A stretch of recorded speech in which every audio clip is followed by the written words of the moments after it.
Hola, ¿qué tal? Bienvenidos a la iglesia del servicio hoy. La escritura de Dios para nosotros es de Marcos, capítulo 10, desde el verso 32 hasta el verso 45. Marcos 10, el verso 32 hasta el verso 45. Leamos juntos. Iban por el camino subiendo a Jerusalén, y Jesús iba delante, y ellos se asombraron, y le seguían con miedo. Entonces, volviendo a tomar a los 12 aparte, les comenzó a decir las cosas que le habían de acontecer. He aquí subimos a Jerusalén, y el Hijo del Hombre será entregado a los principales sacerdotes y a los escribas, y le condenarán a muerte, y le entregarán a los gentiles. Le escarnecerán, le azotarán, y escupirán en él, y le matarán. Mas al tercer día resucitará.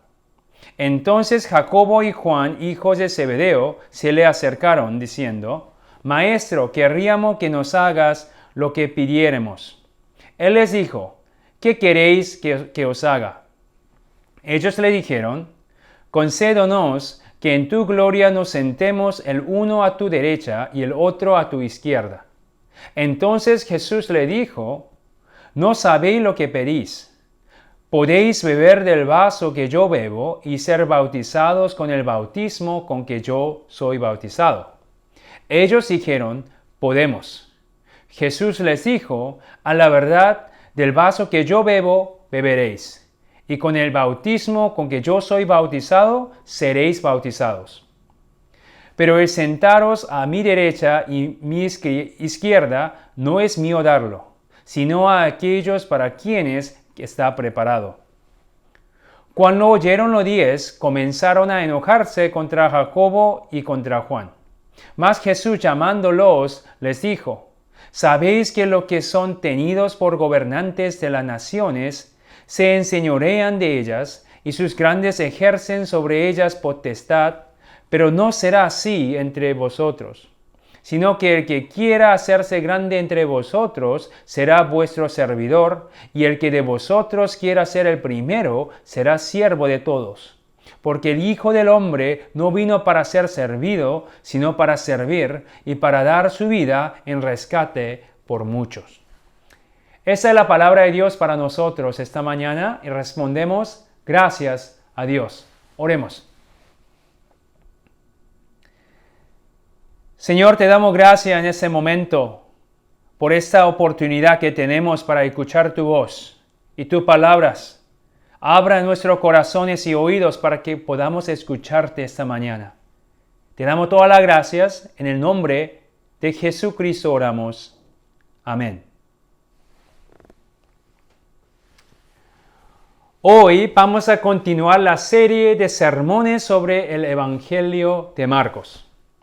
Primero déjame decirles lo que vamos a ver en la escritura de hoy. Los discípulos no escuchan a Jesús y no aprenden. Son tercos. Pero Jesús no renuncia a ellos. Eres paciente con ellos. Y repite las mismas lecciones una y otra vez. En resumen, los estudiantes son terribles, pero su maestro es increíble. Malos estudiantes, pero un buen maestro. Eso es lo que vemos en la escritura de hoy. Dicho todo eso, así comienza la escritura de hoy. El verso 32. Iban por el camino subiendo a Jerusalén y Jesús iba delante. Dice que Jesús, los discípulos y la gente que seguía a Jesús, ellos iban subiendo a Jerusalén. Subiendo a Jerusalén. No solamente porque la ciudad estaba ubicada en una altura mayor, sino porque Jerusalén era la ciudad santa para los judíos. Ahora, ¿para qué fueron a Jerusalén? La ciudad santa. Era la Pascua. Era costumbre que todos los judíos fueran a Jerusalén para observar las fiestas principales. Eso es 3 veces al año. Uno de ellos era la Pascua. Así que eso no era nada nuevo. Han ido a Jerusalén muchas veces antes, ya que Jesús y los discípulos han estado juntos durante 3 años en este punto. Pero esa vez había algo diferente. Eso lo podemos ver porque nos dice Marcos que Jesús iba delante. Ahora, algunos de ustedes podrán decir, eso no es nada especial. Eso no es especial. Él solo camina delante de ellos. Sí, eso es cierto en un sentido físico. Pero yo creo que hay algo más aquí porque esa es la primera vez y la única vez que Marcos lo menciona, que Jesús iba delante. Dicho eso, yo creo que esta frase fue añadida para mostrar su determinación, que Jesús tenía un claro sentido de dirección, sabía a dónde iba y también un propósito y un objetivo claro, que sabía lo que iba a hacer. Así que creo que Marcos nos dice que Jesús iba delante para señalar de que algo grande está a punto de suceder. Y eso también podemos ver debido a la manera en que la gente reacciona. ¿Cómo reacciona la gente? En el verso 32. Y ellos se asombraron y le seguían con miedo. Podemos ver que tenían sentimientos fuertes. Algunos se asombraron y estaban emocionados, mientras que otros tenían miedo y estaban nerviosos. ¿Por qué? ¿Qué piensan que va a pasar? Les digo que Jesús iba a Jerusalén para convertirse en su rey, un líder político y militar, y sacar a los romanos de Jerusalén y luego liberar a Israel del imperio romano y así poner Israel en el centro del mundo.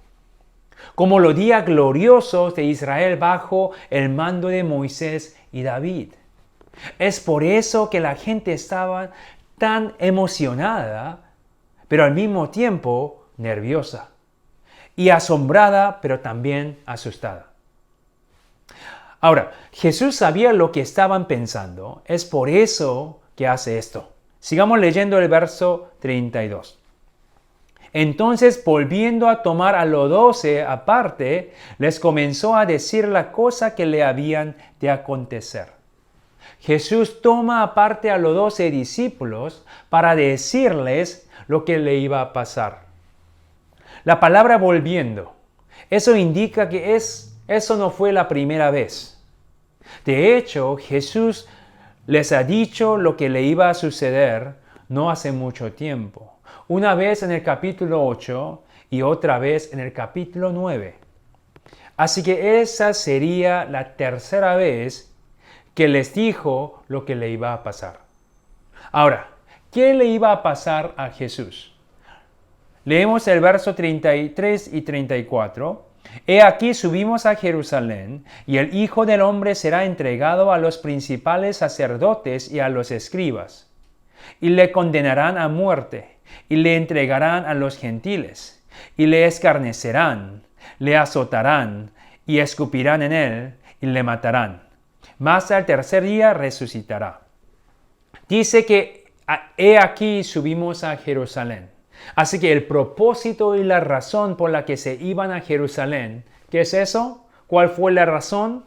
Primero, para ser entregados a los principales sacerdotes y a los escribas. Así que a los líderes judíos.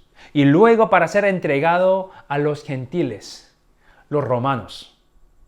Y en sus manos él sufrirá, él será rechazado, golpeado y finalmente lo van a matar en la cruz antes de su resurrección.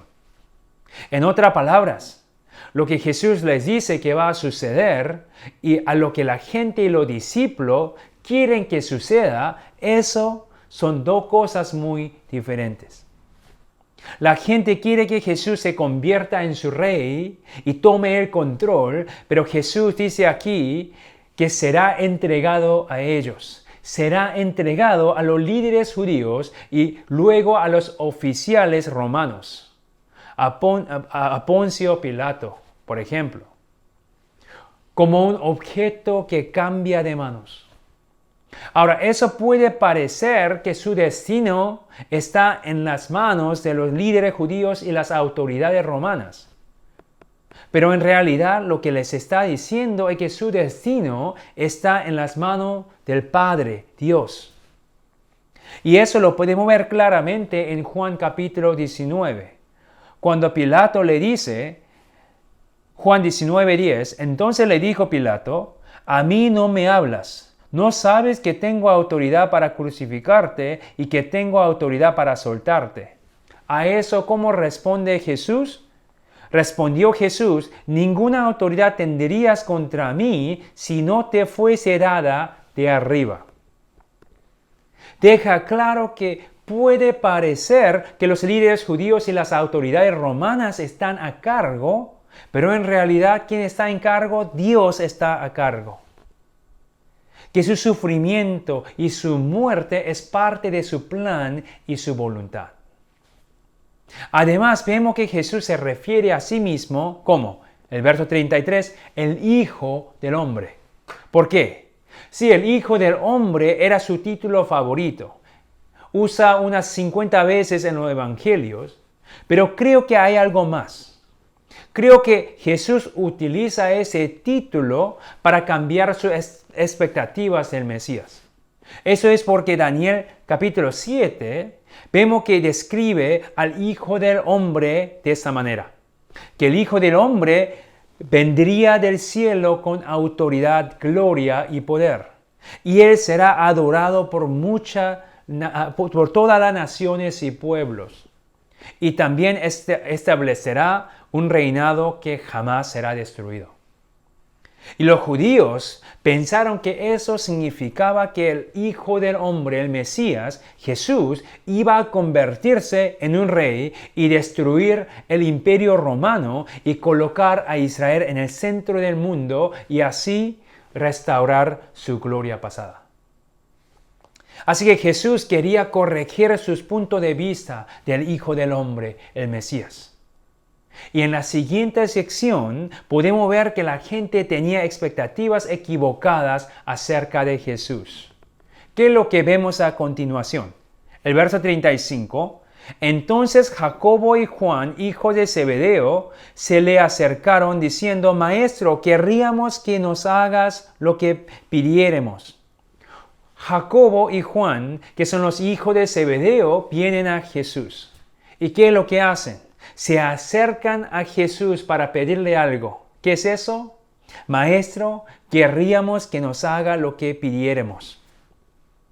Ya podemos ver que algo anda mal. Lo que le dice indica dos cosas. Primero, eso es algo que realmente quieren. Y dos, no creen que Jesús dirá que sí si le dicen qué es lo que quieren. Eso es lo que mis niños hacen cuando quieren su regalo de cumpleaños. Me dicen, prométeme que me vas a comprar lo que quiero para mi cumpleaños. Y yo le pregunto, dime qué es lo que quieres. Ellos me dicen, prométeme primero. Eso suele suceder cuando ya saben que voy a decir que no. Pero Jesús no les deja engañar. Y les dice esto, el verso 36, Él les dijo, ¿qué queréis que os haga? Y es por eso que finalmente le dicen lo que quieren. Ellos le dijeron, concédenos que en tu gloria nos sentemos el uno a tu derecha y el otro a tu izquierda. En sus mentes ya están imaginando a Jesús en su gloria, como un rey sentado en su trono. Y quieren ver a uno de ellos sentado en el lado derecho de Jesús, que era el asiento de honor y poder más grande, y el otro a su izquierda, que era el segundo mejor. Pero Jesús acaba de decirle lo que le iba a pasar, ¿no? Es por eso que te dije que los discípulos no escuchan a Jesús y no aprenden. Son tercos, estudiantes terribles. Pero Jesús no renuncia a ellos. Eres un buen maestro. Es por eso que Jesús responde de esta manera. Entonces Jesús les dijo, no sabéis lo que pedís. Esa es su manera de decirles que están equivocados. Sigamos leyendo el verso 38. ¿Podéis beber del vaso que yo bebo o ser bautizados con el bautismo con que yo soy bautizado? Ahora, ¿qué es el vaso? Y el bautismo que Jesús está hablando aquí. El vaso simboliza el sufrimiento y la muerte.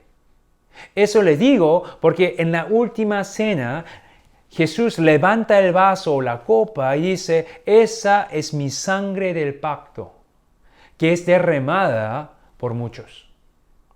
Y también en su oración de Getsemaní podemos ver que Jesús se siente temor y tristeza y pide al Padre, aparta de mí esta copa, este vaso, mas no lo que yo quiero, sino lo que tú.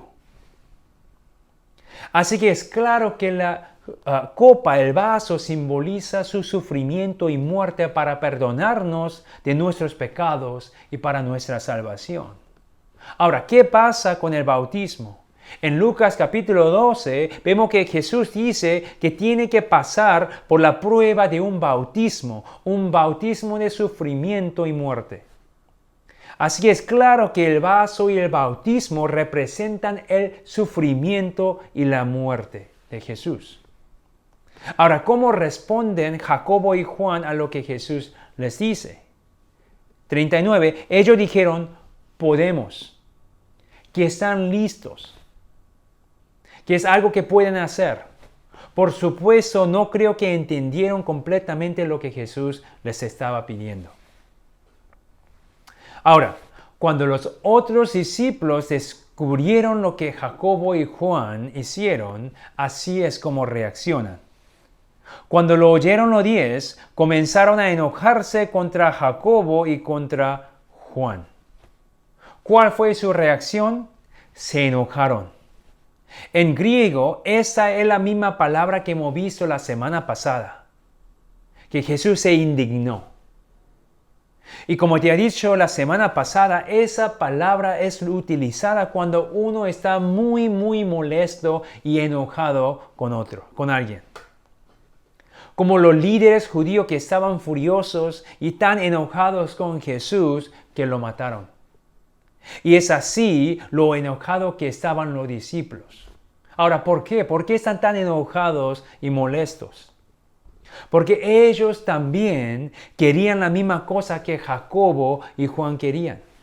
Un asiento de honor cuando Jesús llega al poder. Así que podemos ver que Jacobo y Juan no son los únicos que no escuchan y no aprenden, sino ninguno de ellos, ninguno de los discípulos quieren escuchar a Jesús. Todos ellos son estudiantes terribles. Ahora, podemos imaginar cómo los discípulos están peleando, discutiendo y gritando uno al otro. Entonces, ¿qué hace Jesús? El verso 42. Mas Jesús, llamándolos, les dijo. Jesús lo llama a él. Y sabemos que eso no puede ser bueno. Eso significa que Jesús no está contento. Es como si yo llamo a mis niños. Ven aquí. Cuando hicieron algo mal. Y no estoy contento con su comportamiento. Y esa no era la primera vez que discutieron y pelearon sobre eso. Porque en el capítulo anterior podemos ver que disputaron entre sí sobre quién es el más grande entre ellos. Y Jesús lo llamó y les dijo esto. Capítulo 9, 35. Entonces él se sentó y llamó a los 12. Y les dijo, si alguno quiere ser el primero, será el postrero de todos y el servidor de todos. Y en la escritura de hoy vemos que Jesús repite la misma lección. Como te ha dicho antes, los discípulos son malos estudiantes, pero Jesús es un gran maestro. Eso es lo que dice, verso 42. Sabéis que los que son tenidos por gobernante de las naciones se enseñorean de ellas, y sus grandes ejercen sobre ellas potestad. Dice, ¿sabéis qué? Que eso es algo que ya saben. ¿Qué es eso? que ya saben que los gobernantes de las naciones hacen que los gentiles, los no cristianos, ellos saben lo que hacen. ¿Qué es lo que hacen? Se enseñorean de ellas y ejercen sobre ellas potestad, que opriman a la gente y abusan de su autoridad. Entonces luego dice eso, pero no será así entre vosotros, sino que el que quiera hacerse grande entre vosotros será vuestro servidor, y el que de vosotros quiera ser el primero será siervo de todos. Comienza con la palabra pero no será así entre vosotros. Lo que Jesús le está diciendo es que ellos son diferentes, que ya no son como gentiles y paganos que no conocen a Dios. Ellos son diferentes. Deberían saberlo mejor, que tienen un estándar diferente, el estándar del reino de Dios. ¿Cuál es ese estándar? Si quieren hacerse grandes, tendrían que ser un servidor. Y si quieren ser los primeros, el número uno, tendrían que ser siervos de todo. En griego se refieren a los esclavos sin ningún derecho. Ese es el estándar del reino, y eso es muy diferente al estándar de ese mundo. Ahora sabemos que Jesús no solo les enseña empleando palabras, sino con el ejemplo de su propia vida. Y eso lo vemos en el último verso 45. Porque el Hijo del Hombre no vino para ser servido, sino para servir y para dar su vida en rescate por muchos. Jesús renunció todo, aún su vida. ¿Para qué? Para servirnos. Y es así como nos perdonó y nos rescató de nuestros pecados para que seamos salvos. Hoy creo que Dios quiere hacernos esta pregunta. ¿Cuál es tu estándar? ¿Vive bajo el estándar mundano o bajo el estándar del reino? El mundo nos ha enseñado que debemos hacer todo lo posible para ganar, que tenemos que pasar sobre las otras para llegar a la parte superior, que debemos ser más rápidos que otros para quedar por delante de los demás, que para ganar tenemos que tener más que otros, ir a una escuela mejor y conseguir un trabajo que te da mucho dinero, y que debemos avanzar en nuestra carrera, que debemos hacer todo lo posible para lograr ese objetivo. Ese es el estándar de este mundo y la definición de éxito aquí en la tierra. Pero ¿qué dice Jesús? Dice que somos diferentes, que vivimos bajo un estándar diferente, el estándar de reino. Y nos ha enseñado perder es ganar, que para ganar hay que perder. Para ganar tenemos que dejar que los otros nos pisen. Para ganar tenemos que humillarnos y elevar a otros. Y para ganar debemos compartir lo que tenemos con los demás.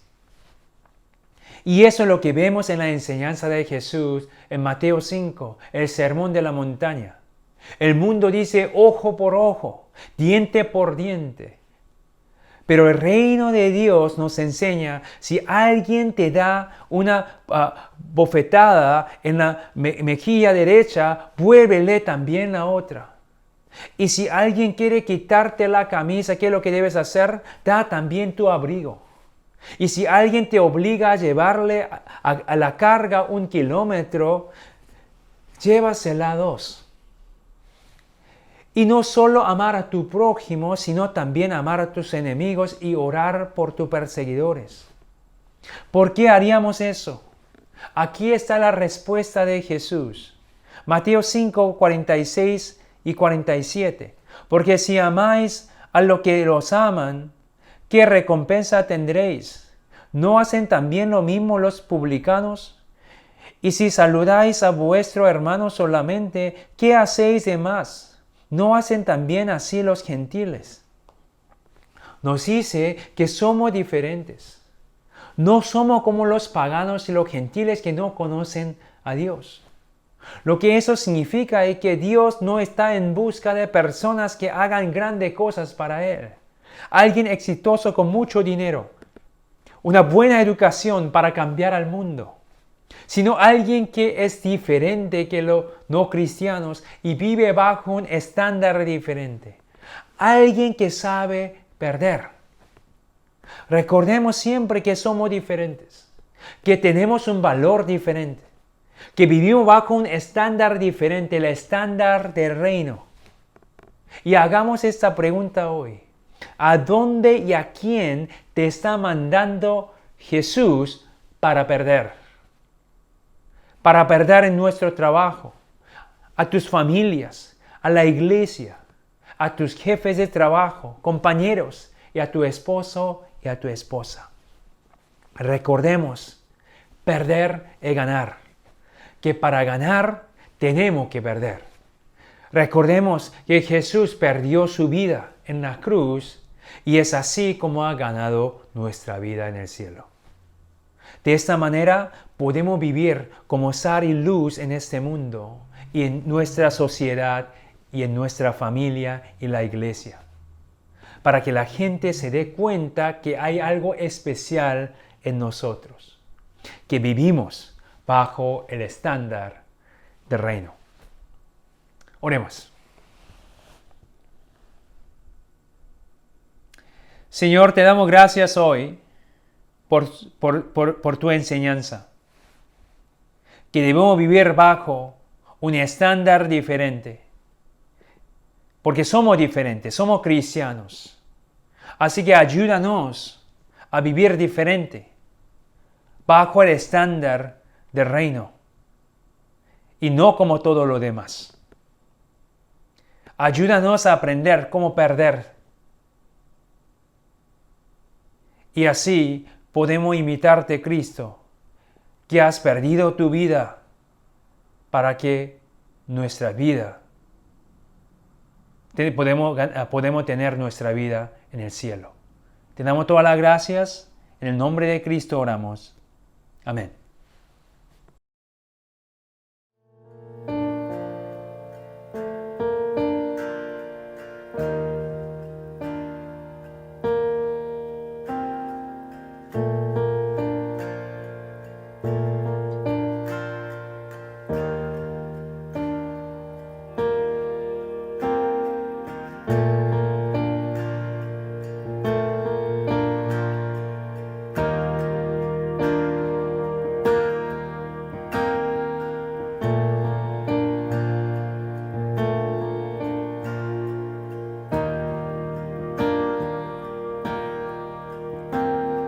Jesús, descendiste al mundo, te humillaste en la cruz, moriste por mí, tu vida inocente pagó. Todo dejaste de lado, el Rey vino para servir. Mis pies lavó, con su amor me cubrió.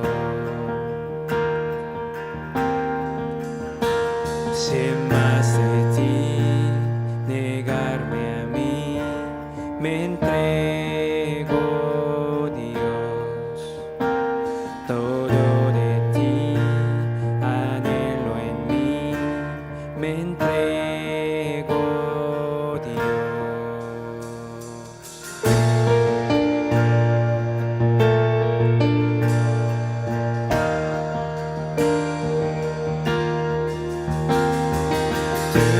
Tesoro y mi vida, sin ti yo no puedo vivir.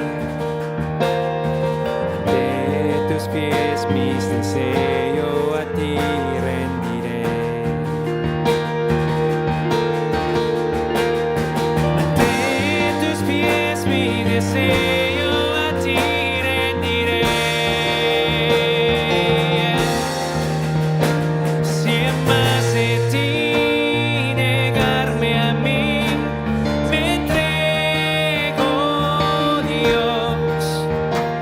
Todo de ti, anhelo en mí,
todos a ti, Señor. Todo, todo, Señor. Mi corazón, mi vida, Señor. Todo, todo que hay en mí, Señor.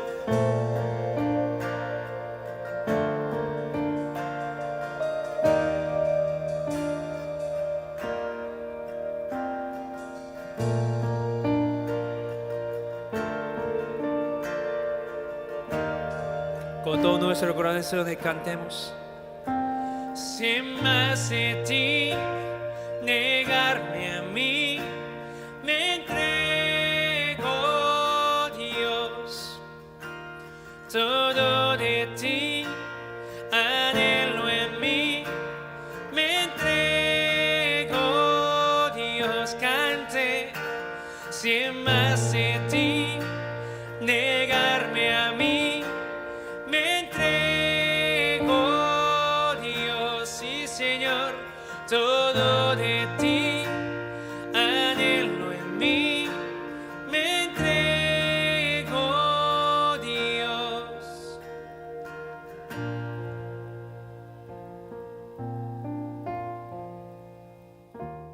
Y ahora, hermanos y hermanas, recibe la bendición. Que la gracia de nuestro Señor Jesucristo y el amor de Dios y la presencia y el poder del Espíritu Santo esté sobre todos ustedes, ahora y tiempo eterno. Amén. Que Dios te bendiga y tenga una buena semana y te vemos el próximo domingo. Adiós.